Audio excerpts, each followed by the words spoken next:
All right, so I am very pleased to introduce our latest guest speaker today. His name is Geoff Brown, and he has a super impressive resume, which I have called up on one half of my screen here, but it's so long and amazing, I will have to sort of scroll through it as I introduce him. But let's start with what he's doing now. For the last several years, Geoff has been the Chief Information Security Officer, or CISO, for New York City and head of the Cyber Command there. Prior to that position, he worked for a couple of firms in the financial sector, First Data and JPMorgan Chase, as their lead for threat management in the case of First Data related to global cybersecurity and fraud, and lead for cyber threat and intelligence at JPMorgan Chase.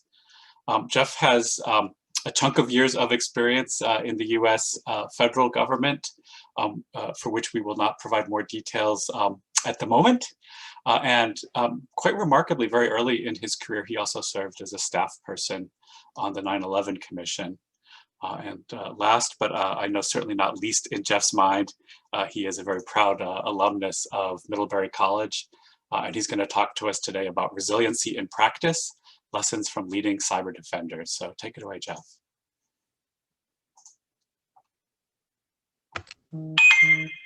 So thank you, Geoff, for that kind introduction, and for the whole team for inviting me to spend some time with you this afternoon. It is, in fact, a great pleasure for me to join you once again, to speak about cyber defense, but also speak a little bit about the mindset that I've found incredibly encouraging, things I admire when it comes to cyber defenders, and that's the resilience of how they approach the mission. But before I begin, it's important for me to simply note that within cybersecurity, resilience is a very popular term. But I hope to show you today, maybe through the lens of my own experiences throughout my career, that resilience, whether it was a cybersecurity term, has a long history beforehand and a lot of ramifications. There's some lessons to be learned that build resilience, and it isn't necessarily a trait that is bestowed upon someone. It's something that can be practiced like any other great traits, and it can be practiced and then put into great effect, especially in crisis situations. So to begin, I said I would go through the lens of my experience, but I think it's important to start with definitions. There's so many defined terms in all kinds of security and international disciplines. And so I want to start with some defined terms for our conversation today. The first, simply looking at Webster's dictionary, resiliency itself. We're told that it's the capacity to recover quickly from difficulties, toughness. As well, we're told it's the ability of a substance or object to spring back into shape, elasticity. Within industry, sometimes we talk about resilience, but other times we talk about absorption rate. These are terms of art nowadays. So resiliency, the ability for operations to continue no matter what the crisis may be, but then also sometimes what's the ability of the enterprise to absorb what's going on and continue to operate at a certain level of efficacy. So that's resilience. Practice, of course, because that's the title of our session today. Resiliency in practice is to perform an activity or exercise, a skill, repeatedly or regularly in order to improve or maintain one's proficiency. So, as I said earlier, resiliency is something we need to practice. It isn't something that we're just given like a Marvel comic book hero superpower, or not just gifted with innate resiliency that'll keep us from ever having to continue to refine the skill or ever having the skill challenged. There are moments where we might lose that, and then we have to work to gain it back.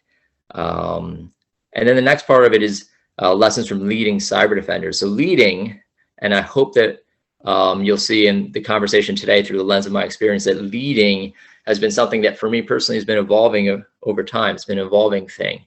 It's something I observed for the majority of my career, and then something that now I've done my best to put into practice. And I think at the tail end, when I catch up to today in my conversation, I'll talk to you a little bit about what it's meant to me to lead people of great resiliency. And finally, cyber defenders. And when I think about cyber defenders, because I know this is an audience of all kinds of disciplines, security disciplines, international diplomacy disciplines, all kinds of folks. So when I think about cyber defenders at a very high level, it's really anyone that's involved in the common outcome of keeping data safe, operations running, and coordinating recovery. That's a really broad definition, right? So cyber defenders may include people that have nothing to do with technology, have nothing to do with cyber threat intelligence or incident response. There's a mantra sometimes in well-run cybersecurity organizations that, we defend. That's the mantra, we defend. Because when it comes down to it, when there's a cybersecurity incident, especially one that might be noticeable, what might be affecting operations, everybody sort of becomes a cyber defender. So as we think about resiliency, it's something that everyone in the enterprise needs to exhibit, even if they may not have a cybersecurity job. They may not have a cybersecurity direct role, but it's that nature, that thought process of cyber defenders, it really is all of us, because without all of us partaking, the enterprise may not be successful. Lastly, there's one more word that's not in the title of our conversation today that I want to bring to bear, and that last word is metal. So metal, we've all kind of heard that word, but we don't hear it that much nowadays for some reason. Maybe it's not popular at this moment in time, but I think it's a really powerful word. And the definition for metal is a person's ability to cope well with difficulties or to face a demanding situation in a spirited and resilient way. So in cybersecurity, we think a lot about the resiliency of systems. Can you fail over to something that will keep the operation running? If something goes down, what comes back up? Those are kind of the high level concepts in cybersecurity around resiliency. But metal is a state of mind. And I think the metal of cyber defenders, and my observations, being one and leading them over the years, is something that I really want you to think about today, because that metal is something all of us can build, whether or not we're specifically, like I said, in a cybersecurity job or otherwise. So I said I would go through, in my formal remarks, and we'll go to a Q&A, but I'm going to go through this through the lens of my own experiences. And as Geoff noted right off the bat, one of my formative experiences in my security career was as a staffer on the 9/11 Commission. Now, in many ways, the country itself, maybe the world, can't think of a more seminal event that tested resiliency than the tragic events of 9/11.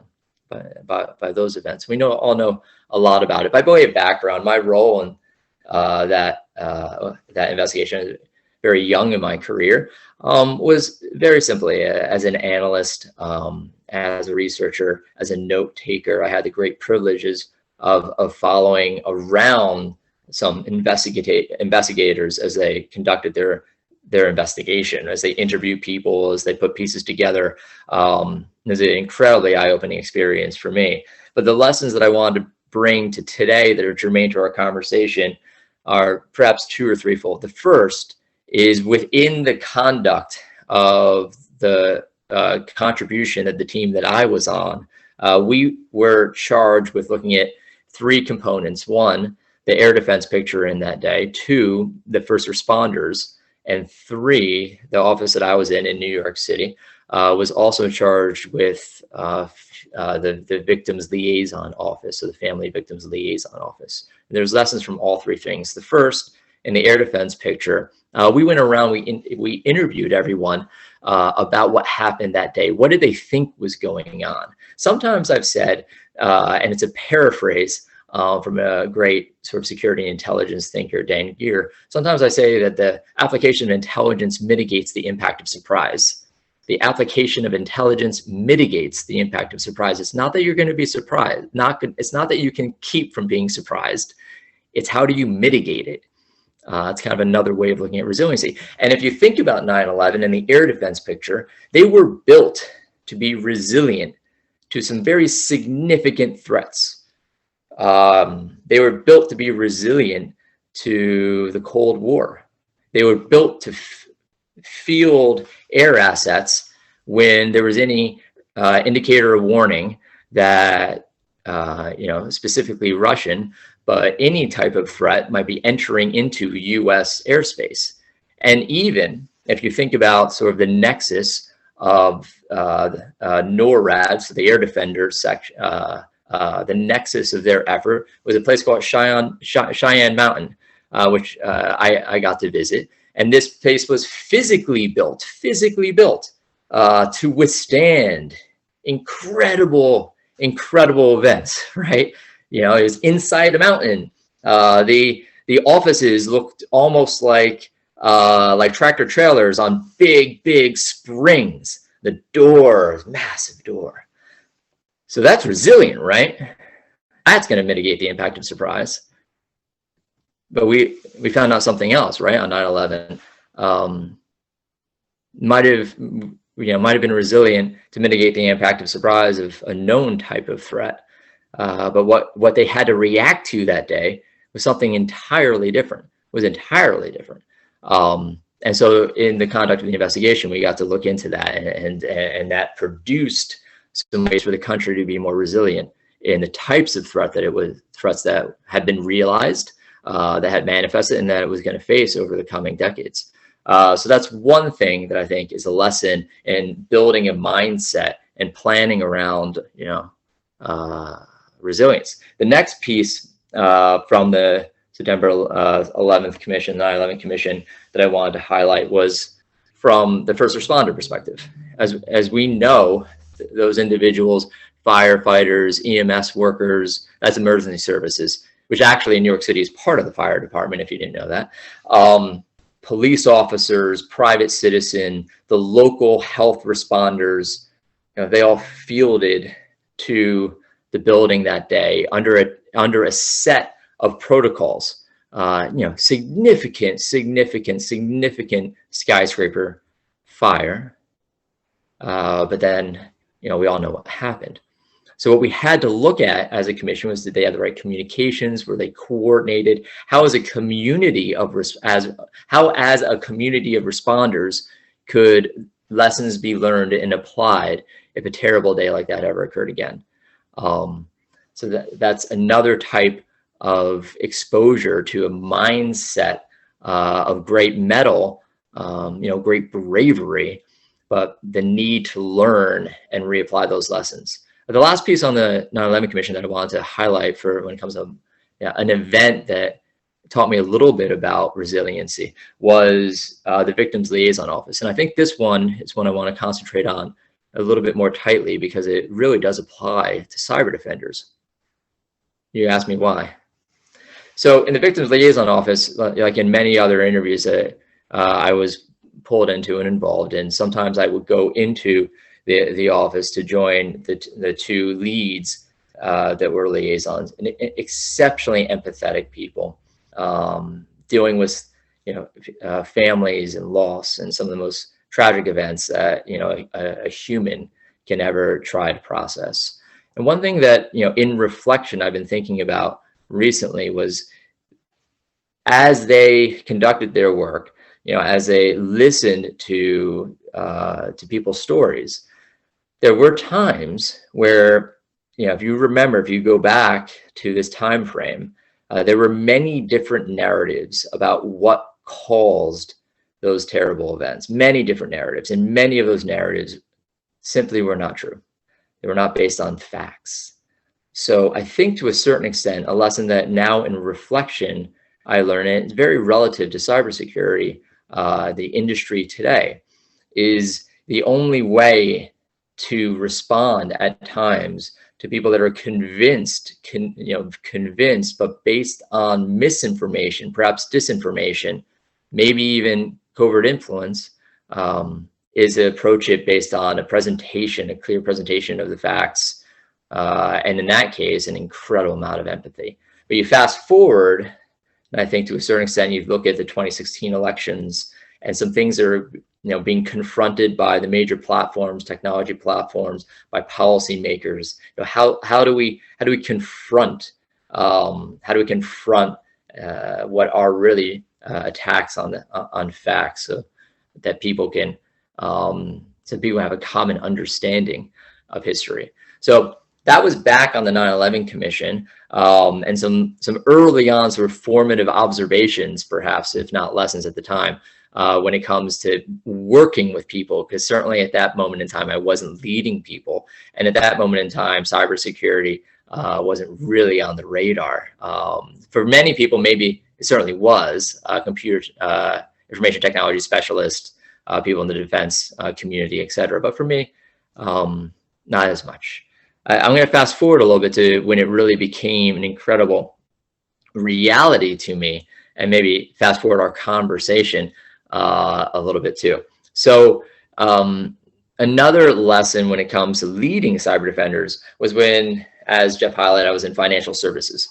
So jumping some moments in my career, some years in federal service, I'm going to jump to financial services. That's because there's a very strong example, I think, therein when it comes to resiliency. So when I was in JPMorgan Chase, there was something that you can look back on.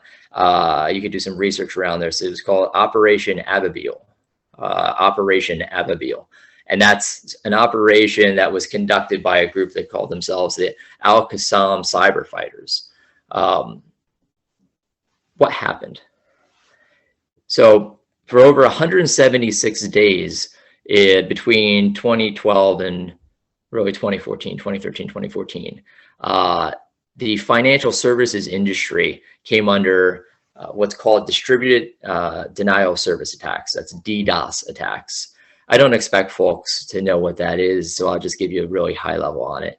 If you think about the traffic of the internet, an incredible amount of traffic was purposefully directed at financial services, customer-facing portals to bring them down. You can imagine this would look like the Lincoln Tunnel in New York City, Lincoln Tunnel at the worst rush hour you could possibly imagine. Way too many cars to go through a very, very, very small opening. And this happened, and the sites just went down. So there's no ability for a customer to check their balances, to access their finances, to move money, to do the things that are expected out of that financial services provider. So impact, this significant impact, if you're one of the major banks, I think the number is 46 financial services institutions over that 176 days were hit by these attacks. What did that teach me about cyber defenders? So at the time, I led what was called the Cyber Threat Intelligence Team at JPMorgan. In order to give you a little bit of context on what that is, a Cyber Threat Intelligence Team is the team within an enterprise, within a cybersecurity program, that is charged with sort of keeping their eyes out for everything that's happening globally, and that in the cybersecurity space, the various ways that attackers or hackers, whatever word criminals, whatever word you want to use, espionage actors, whatever the ways that they infiltrate systems, the ways that they bring systems down, and of course today we see the ways that they ransom and extort systems. So the Cyber Threat Intelligence Team watches for all that. They collect all that information. They attempt to collate that information in a way that informs the enterprise itself on how to improve its defenses. An enterprise has many different defenses with different ways to detect and stop an attack. The Cyber Threat Intelligence Team has to grab all of that information, match it against the ways that the enterprise has defenses, and then recommend improvements. That's really the core job of those teams. Now, going back to this event, what was happening at the time is every single day in a coordinated fashion through something called the Financial Services Information Sharing and Analysis Center, the FSISAC. So there's many different ISACs, a financial ISAC, there's a water ISAC, there's a health ISAC, there's all kinds of ISACs. But for the financial services one, during these days, what would happen every single time there was an early warning or indicator that these attacks were about to happen, rapidly information would flow between these financial services providers so that the threat intelligence teams could immediately change from a technical perspective that information in a way that it could be applied so those firms could be defended. So you could try and mitigate the attack. Very rapidly, the firms got, because many of these are very large firms with significant abilities to spend. So quite rapidly, what could be a multiple hour down period began to shorten. It began to shorten. So by, say, 176 days, so perhaps by the latter half of those days, if a financial services firm was targeted, perhaps they'd have a downtime of 10 to 12 minutes, maybe 15 minutes, because there was very little lead time, very, very little lead time. What this taught me about resiliency in the metal, you think 176 days, it's 176 days where in my own personal experience, every single day, that's 7 days a week, 176 days straight. We needed to brief the Operation Technology Committee, and those briefings then got pushed up to the management committee of JPMorgan Chase. So for 176 days straight, you're saying, we think this is happening. We think these firms might be targeted. We were targeted yesterday. This is what happened. This is what we're doing about it. 176 days straight. That created an incredible amount of metal, I might say, within the financial services information sharing and analysis centers, the community of cybersecurity responders. And I would say that community itself, the FSISAC and some of the associated organizations that I won't get into conversation about today, is one of the most mature cybersecurity information sharing organizations that are out there, if not the most mature outside of the federal space. They also created very strong partnerships with federal law enforcement and other types of intelligence, Department of Homeland Security intelligence providers. So those events formed some of the cyber defense relationships that have continued to pay dividends and defend different sectors since. And this is, as I said, going back to 2012. Interestingly, in 2016, the Department of Justice indicted 7 Iranians, as well as 2 Iranian companies because of these attacks. There were some intelligence reports. There were some public statements going back to the actual conduct of the operations that this could have been Iranian, etc. But going to 2016, indictments ensued, and there within those indictments, the 2 companies that were named were thought to have some direct relationship with the Iranian government. So it took some time. It took some time for these indictments to form up. But I highlight that because within cybersecurity as an industry, there are so many different important roles and responsibilities. Some of them may take time to exercise their own authorities, but at many times I say it's a team sport. When it comes to Operation Ababil, the team that was really on the front line were the cyber defenders of the financial services industry, but it's a team of teams, right? It's a team sport. And over time, the Department of Justice, based on their own investigatory actions and their own legal analysis and the capability of user authorities, did indict the people behind the events. So that was one formative experience, I think, in the exercise of metal and resiliency over 176 days that was felt in my time in the financial services industry.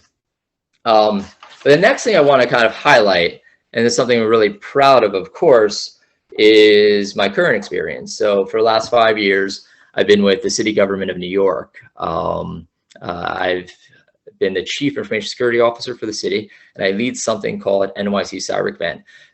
When I began my remarks, I said I would speak a little bit about leadership. I really do think I've been an observer of leaders for many, many years, and I continue to observe and learn from them. But it was really in the last 5 years that I learned to lead cyber defenders. And I would say cyber defenders with incredible amounts of resiliency and mettle. I want to give you some context on NYC Cyber Command, and then, to a certain extent, talk to you about some examples about how the organization has shown resilience and what we could learn from that. So, just by way of background, because it's helpful to set the stage, in 2017, really understanding the growing threat to the city's services and infrastructure, the ability to the city to provide essential services to New Yorkers. The New York Mayor, Bill de Blasio, created the organization via an executive order. And then in September of 2020, it was then written into city charter. So it's a charter authorized office within New York City, really with one main goal, and that's to defend the services that New Yorkers rely on from cyber events. The vision, you're going to hear this word that is the key of the conversation today. The vision for NYC Cyber Command is for New York City itself to be cyber resilient. Because we do know in New York City, just like I highlighted the events of September 11th, obviously hurricanes and other types of crises, that things may come and they may come via a cyber nexus, but the city itself has a responsibility to be resilient. Now, how do we do this? It really has two high-level missions: defend those technologies that are operated by city agencies, and also bring cybersecurity to New Yorkers in ways that respect their values. So the city government of New York is around 320,000 employees, over 100 different agencies, and many different federated types of technology environments that support different types of services, as you might expect that a municipality. It could be everything from the water and wastewater treatment department. It could be the fire department, police department, finance department, homeless services, children's services, health and human services, sanitation, transportation, incredible things that make the city run 9 million people. So, it's our job to defend those technologies that enable those services. Importantly, though, and this is where it gets a little bit to leadership, and I spoke about this before last time I joined you all, but it's worth highlighting. In order to sort of build a resilient mindset, in order to pursue a resilient vision for New York City, we had to build a culture, we had to build a character as that was set on values in New York City Cyber Command. And what we did in order to speak about our values, we came with an equation. Our equation is facts plus judgment plus culture equals trust. And we want to operate off facts that are verified and derived from clean data, judgment that is risk-informed and fair and recognizes our biases, and culture that is safe, prizes informed debate, is innovative, and reflects New Yorkers. So facts plus judgment plus culture equals trust. A lot of that stems back to some of the experiences I had in the conversation we're having right now. You have to operate off of facts, especially in incident response scenarios. You have to build facts based on that investigation. You got to make calls. In the course of an incident response, you're not going to have perfect facts when you need to take action in order to thwart or eject an adversary that may be in your network. So you got to make judgment calls. But you have to have a culture where this is a robust and quick conversation, a culture where people practice together, where they trust each other, where they know that you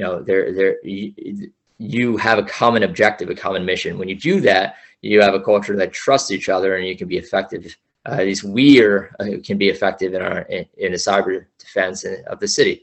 That was a leadership moment for me, was to build that character and that culture. And I think by rallying the cyber defenders around this, we've built a certain mettle, and that's really important for us.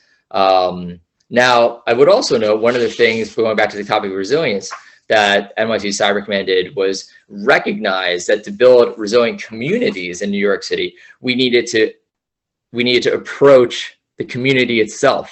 In New York City, in civil service and city government, it's all about New Yorkers.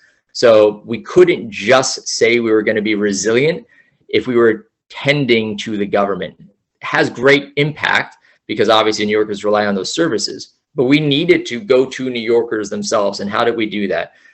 We initiated something called NYC Secure.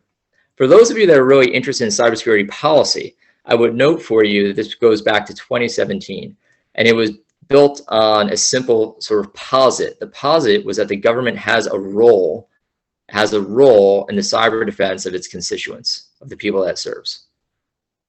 Going back to 2017, that was a pretty big statement.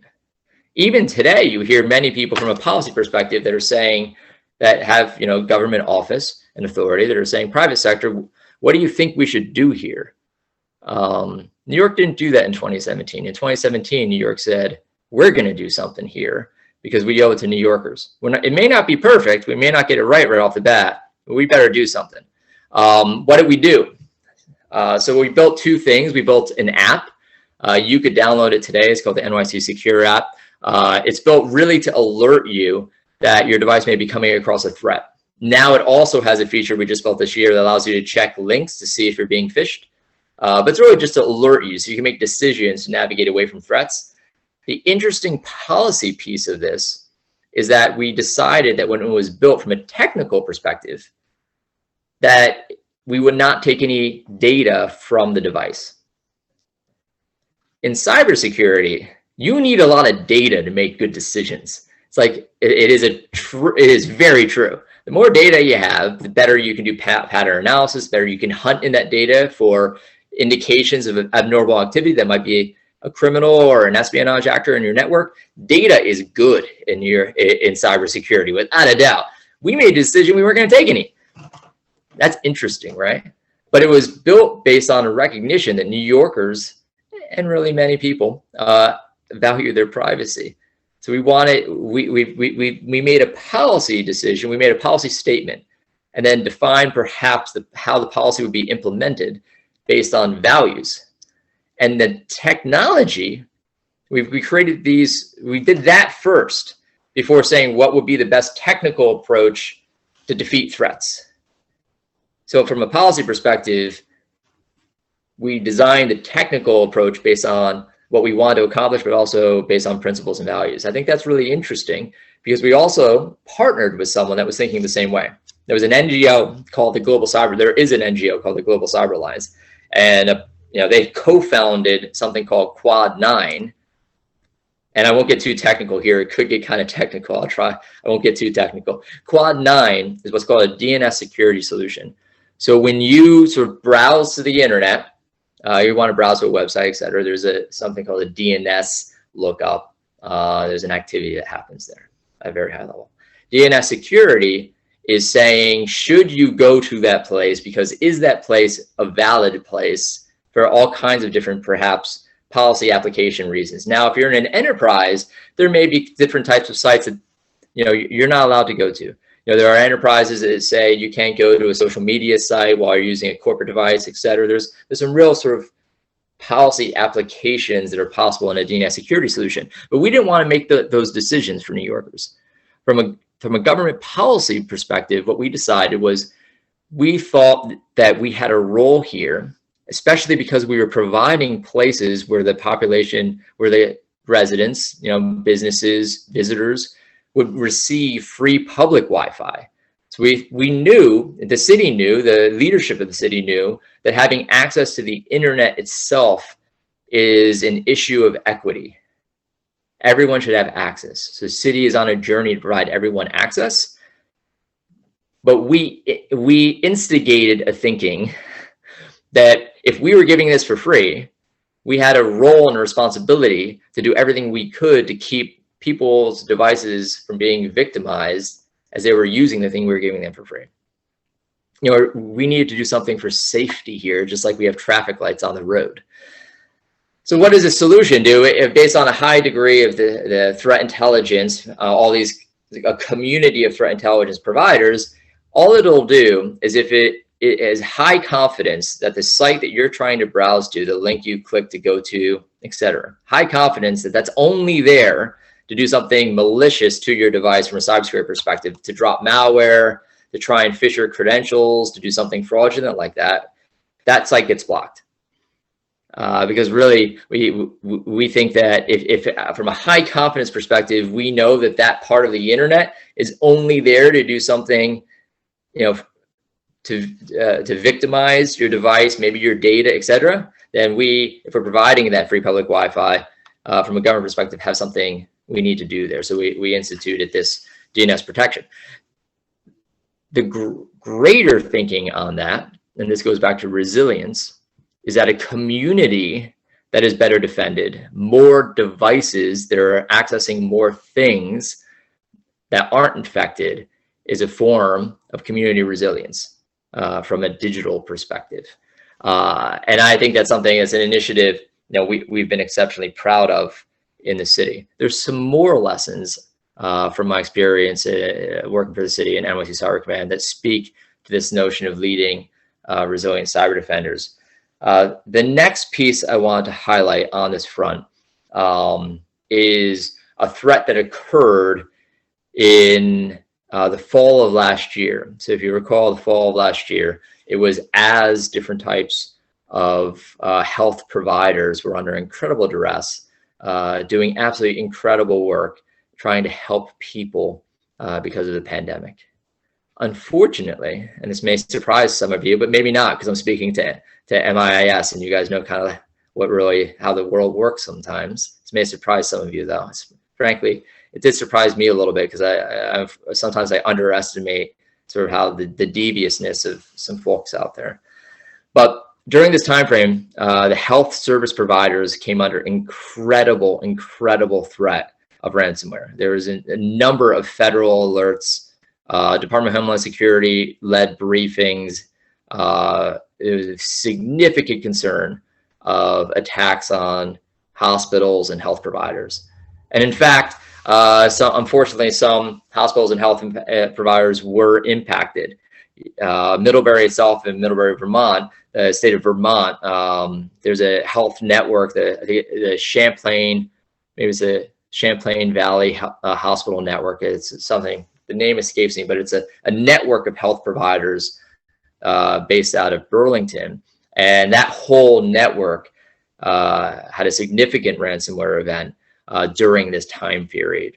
Now, the lesson on that was twofold. One, during the time period, the cyber defense, sort of a term from a leader in the cybersecurity industry, Kevin Mandia, he sometimes says shields up, shields up. People kind of get what he means when he says that, so I'll use his term, shields up. So what we did in New York City was we made sure that shields were up. We made sure that information was shared as rapidly as possible, those health networks and health providers. We made sure that anybody who could be on call would be on call, whether paid for incident response teams or additional volunteer capacity, whatever we could do to be prepared if a health or hospital service provider in New York City was impacted. We wanted to be there and make sure we had that community resiliency. Unfortunately, there was one provider in the city government, in the city of New York, a private provider that had an event, and we made sure that we were on all those phone calls with the Department of Homeland Security, with the FBI, with their own incident response team, to make sure we were offering anything we could to help them in their time of need.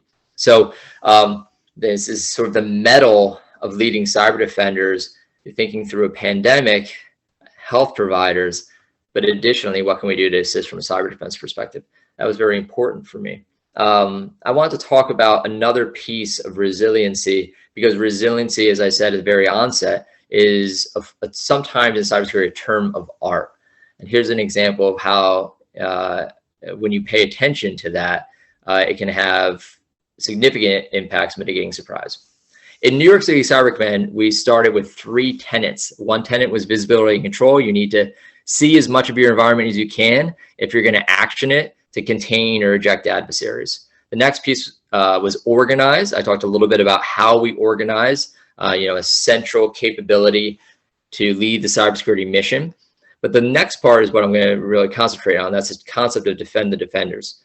So going back to when New York City Cyber Command was built, we recognized that so many organizations were being penetrated by sophisticated actors. Those actors could be, a national level, but they could also be criminal groups that were getting exceptionally good at what they were doing. So we wanted to build an environment itself that had the strongest identity and access controls available. That's simple, because we knew that if we were going to do our job, we couldn't afford for our cyber defenders to be down, black screens or blue screens, along with the impacted agency or city government entity. That wouldn't work. We need to do our job when somebody else is down. That's what they rely on us for. So we built our own environment. You fast forward to 2020, and on March 13th, operating from my office in downtown Manhattan, I sent an email to the cyber defenders in New York City Cyber Command saying, go home, stay home. We'll be in touch, basically. That was the beginning of our remote work posture for the pandemic. I highlight this example because we built our defense to mitigate a certain type of threat, the manifestation of a certain type of threat, but had incredible benefit when we were surprised by the pandemic.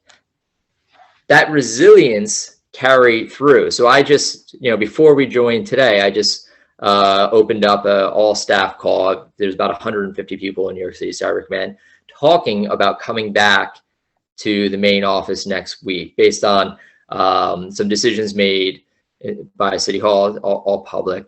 The workforce that had been operating remote, around 80,000 out of 340,000, begins to come back in May. And not to go into too many details on how that's working, et cetera, the simple fact is when I opened this conversation, this all-staff meeting on a Friday, people are coming back next week. What I said was I was incredibly proud because a year ago, when we went into this remote work stance, a year ago, we outlined that we had two things to do. To be successful in our mission from a remote work stance, when we talked about the mission before, and to do so operating off of our principles. And I talked to you a little bit about the equation. So last year taught me a lot about leading cyber defenders, and they exhibited that mettle that we talked about, and that was highly because we had, as an organization, we had created an ethos of resilience, of mettle. We had created a way to operate no matter if we were together or apart. I think that carried the organization itself through the course of last year. The concentration on the conversation today, though, is cyber defenders. I really wanted to highlight, one more piece of this puzzle here, and it's one example that all of you, I think, have different sort of relationship to, because I would expect that probably out of this audience. Everybody, remembers going back to January of 2020, the strike at the Baghdad airport that was conducted by the U.S. government. So on that day, my cyber threat intelligence team within New York City Cyber Command, the city's cyber threat intelligence team in NYC Cyber Command, began a regular cadence of daily briefings, watching this geopolitical intelligence and military event, because it could have significant impact or significant ramifications or certain types of consequences depending on the escalation to the cyber defense mission in New York City. The other tie-in here, it goes to the other event that I talked about when I was in financial services. So the indictment that I talked about earlier, the 7 Iranians that were indicted in 2016 by the Department of Justice, one part of that was to highlight that one of these individuals was implicated in the penetration of a water, of a dam, part of the water network in New York State. So you start to kind of think about how all of these things could come together. And that was of great concern to the NYC Cyber Command Cyber Threat Intelligence team, going back to the strike at the Baghdad airport. So for months thereafter, and continuing really to this day, this team keeps an eye on geopolitical movements in order to better defend and make sure we're not surprised from a cyber defense mission perspective. So I want to highlight that because you start to see how tracking over the years and building a certain type of mindset that watches what happens all across the world is absolutely part of the mettle and the mindset of cyber defenders. So, I wanted to end with the same thing that I began when I was invited to speak with this community once before, and that's very simply, when you go to your website, there's this phrase that I absolutely love, and that's, "You want to change the world, we will teach you how." That's your phrase. I love that phrase. But I might note, based on my own experience leading cyber defenders, that to change the world itself requires an incredible amount of resilience, and I might say it requires becoming people of great mettle. And I might also note that I do believe that, you are all part of an institution that forges people of absolutely great mettle. So I want to say thank you for letting me deliver some remarks, and I'm happy to move now forward into Q&A.